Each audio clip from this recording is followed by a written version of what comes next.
right, hello. My Hello. name is Marcus Buchanan. I'm here with Jennifer Phillips. We're with Recovery 918. That's at the Cherokee County Health Services Council in Cherokee County in Tahlequah. We're here today just to kind of extend the conversation we've had previously over the event that's coming up this month. It's called the Frontline Mental Health Summit. It's going to be a 4-day event with each day having its own particular accreditation. Each day is going to be targeting a different specific audience, a different profession. So the audiences we're looking at is going to be first responders, law enforcement, peer recovery support specialists. That's individuals with lived experience who have a certification from the state of Oklahoma that lets them help people who are trying to discover recovery from substance abuse. And then we're also going to be targeting medical providers and their support staff, and also educators and any of their substitute teachers or other support staff in education. Each day is going to have different speakers that are going to be experts in their field that are going to be geared towards those professions. So what we're going to do today is just kind of dive deep a little bit into the agendas, the speakers, kind of introduce you to them, and what you can expect at the summit that's coming up. So this event is September 16th, 17th, 18th, and 19th. Tuesday, Wednesday, Thursday, Friday. That Tuesday, the 16th, is going to be for the law enforcement and first responders. This day is going to offer 6 CLEAT hours. CLEAT hours is what law enforcement are required to obtain to keep their accreditation as law enforcement. So we're offering 6 hours. You're going to get 2 mental health hours and 4 general CE CLEAT hours. Our key speaker who's opening the morning is Judge Linda Davis. She has a very powerful story. She was as we know here in rural Oklahoma, a real lock them up, throw away the key, throw them under the jail sort of mindset when it comes to addiction and mental health problems. So she had a personal story that really reversed her train of thought over that. So therefore now she is a spokesperson for mental health and justice reform as far as it comes to addiction and mental health. So she's going to be our keynote speaker, kind of hope to reshape and change minds in rural Oklahoma on the thoughts of addiction inside the courtroom. And then the next presentation after that, which I'm super excited about, is an HBO documentary called Crisis Cops, Ernie and Joe. They're from Texas. They're one of the first law enforcement programs that started a street outreach for mental health and crisis response. So just to say there would be a suicide call or an overdose call, their unit would be called first. They would come out, assess the situation, and try to de-escalate, with mental health being the key proponent on that conversation.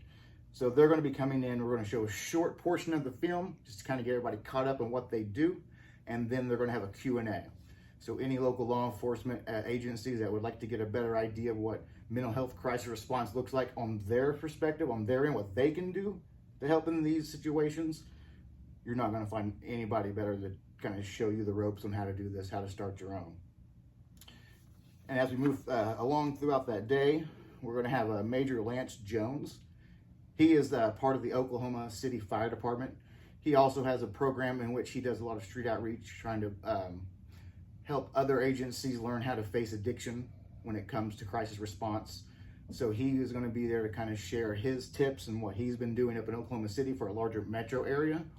So he's trying to bring that to the rural areas to kind of get a better idea of what first responders and law enforcement and fire departments can do whenever they respond to these overdose calls, mental health crises. And then we'll be also welcoming Hannah Jacobs. She's from the Oklahoma Bureau of Narcotics. There is a platform that law enforcement are supposed to be using called OD Map. It's where when there is a overdose call, law enforcement are required to input this information. It's like time, location, and what evidence or what drug could be involved in this. It's so programs like Jennifer and mine can know what's going on, like where the overdoses are happening. If there's a bunch in one area, we'll be able to respond quicker to it. So she's going to be coming in to really show these agencies how to use it, how to get signed up, and what to do whenever it's time to input an overdose. And we'll be wrapping up that day with a Narcan administration training and a QPR suicide prevention training. So that's 6 cleat hours total for just that day. And as we move along into the week, that brings us to the Wednesday, the 17th, which is going to be the peer recovery support specialist. I'll let Jennifer talk about that one. All right, so I'm going to go ahead and explain what a peer recovery support specialist is. That is someone who has had personal experience with addiction or mental health. And so whenever you've had that experience, you can help people more because you know where they're at, you know what they're going through and how they're going through it. With this, we're going to provide ethics CEUs, which is required by the state of Oklahoma to get your certifications. Our first speaker or keynote speaker for this is Andrea Alexander. She's with White Bison. She has over 15 years of experience with trainings in different facilities like the prisons, different recovery centers, treatment centers, tribal communities, just all over the place. And she's got a lot of good information to put out there. We're very excited to have her. Then we're also going to have a VR Narcan administration. This is a first person training with VR headset. It is lifelike. It gives you the different steps on what to do in the event of an overdose, as well as what to do afterwards. Then Amber Johnson with the QPR Suicide and Prevention is going to put a presentation on. That's question, persuade, and respond. This is just to give family members and different people in recovery information on how to respond to someone who may be showing signs of suicide ideation and may be at risk for that. Then our next one is Kyle Brewer. He's going to be talking to us about setting boundaries for peer recovery support specialists. Whenever you work in this field, it can be very draining, especially if you don't have your boundaries up, and making sure and following those and making sure those that you're working with are also following with it. After that, we'll have Brandy Vore, who will be speaking with us on Code of Ethics, which is required to have that certification as well. And then go ahead. Yeah, that takes us into Thursday, the 18th, which is going to be our medical professional day, or medical personnel day. So we're welcoming any clinics, any doctors in Oklahoma to come to this training on this day because we're going to be offering CMEs. The agenda is going to be mostly focused towards addiction medicine, of course, but there's also going to be some topics. The keynote for the medical professionals is Ann Hoff. She'll be talking about conscious discipline to increase cooperation and connection in moments of stress. So just really talk about ways doctors themselves can de-stress in stressful situations and be conscious of what they're doing and the impact they're making. Second, we'll be having Dr. Jennifer Mathis. She will be talking about the convenience store highs, what her presentation is called. Really what that means is nowadays you can go into any gas station and find something that's going to get you high. There's a lot of legal substances, particularly kratom. The deltas are another one. She's just going to kind of talk about those if any doctors haven't quite heard about those just yet, and what to expect, how to treat it as well. Kratom is just as addictive as opioids are, so it is going to be an epidemic if we don't get ahead of it. So hopefully with the information she shares, these doctors will have more knowledge on how to talk to patients who, may be thinking that it's an innocent pain reliever, as innocent, innocent as opioids were when they first came out, so to say. So she'll be there to kind of talk about what's available at gas stations and why you need to avoid it. And then we'll be having another local doctor, Jason Ballou. He'll be talking about the fentanyl crisis in Oklahoma. He has done this presentation so many times and it stays up to date. I have attended it so many times. It's all current information up till that month almost sometimes on what is going on with the fentanyl crisis and how much that's grown over the years and how we all need to be prepared for if or when we run into it with somebody that we love. And we'll have Michelle Horn right after the Dr. Ballou coming back from burnout. will be her topic. She'll be giving us tips and tricks on how to avoid burnout as a clinician, as a doctor, and in the medical field. And then wrapping up that Thursday will be Dr. Harwell with gambling disorder and co-occurring disorders. So he'll just be giving us what he has learned in the research he's done over gambling disorders and how to address the co-inhabiting disorders that can go along with that addiction to other substances, why they're gambling, or how they intermingle. But that would wrap up our medical professional day, and we'll end the week with educators. So for educators, we are also going to have Ann Hoff speaking on conscious discipline. What you'll find here is a transformative power of the 7 conscious adults. It's a practical concept designed to guide you through life's challenges. This is just to help you be aware of, like he said, my apologies. This is just to make you aware of your reaction to different situations and how that can affect others. The second one is Amber Johnson with the QPR Suicide Prevention and Crisis Intervention. We want to make sure that our teachers, our educators, and school staff are prepared for anything that may come up with the students. They're most likely would be the first ones to see that, issues happening and those that are struggling. Burn, Don't Burn Out by Katie Kinder. She looks like she's going to be a lot of fun.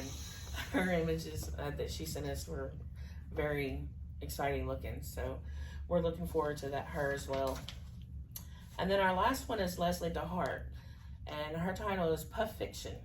So this is the dangers and myths about vaping and the student health. So there's a lot of vaping going on. I have heard that the numbers have been going down, however. So maybe this will help some more. Yeah, that's the the meat and the potatoes of this event. But I think it's worth having a conversation on why we're having this event as well. These epidemics aren't going anywhere anytime soon. They're unfortunately just changing their names. They're changing faces, heroin to pills to kratom to fentanyl. So it's so important to stay up to date on what's going on out there and how we can address it. This 4-day event turned into a 4-day event because we thought each profession that we'll be addressing deserved their own day. There's so many topics you can address when it comes to addiction in each one of these fields. So trying to fit all 4 of these into one day just didn't feel fair. So that's why we decided to make it a week-long event. And just to entice it, we added the certifications, accreditations to each day. But you don't have to come to just one day. You don't have to come to 2 days. You can come to all 4 days. There is no, you don't have to have a certain license to get in for any day. This event is in Tahlequah. It's at the Chota Center, which is the Cherokee Casino there in Tahlequah. And we'll be starting at 8 a.m. each day, wrapping up around 4:30 each day. There'll be vendors. We'll have door prizes we'll be giving out. We'll have the free Narcan, as we always do when we go to these events.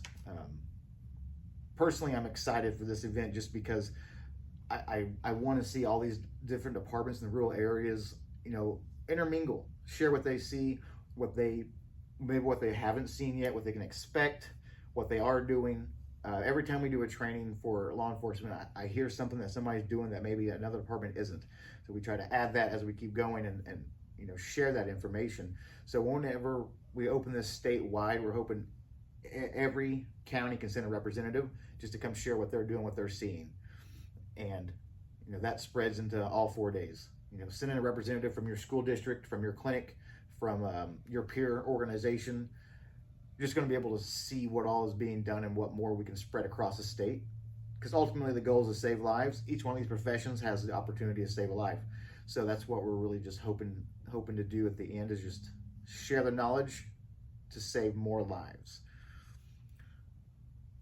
And then we're also hoping with this summit to provide support to those who are working on the front lines. Help them, take that load off whenever they need to. Help them know when to step back. That way everyone gets the care that they need. Yeah. We're super excited, whether it seems like it or not. We're so excited about this event. A lot of effort has gone into organizing this event.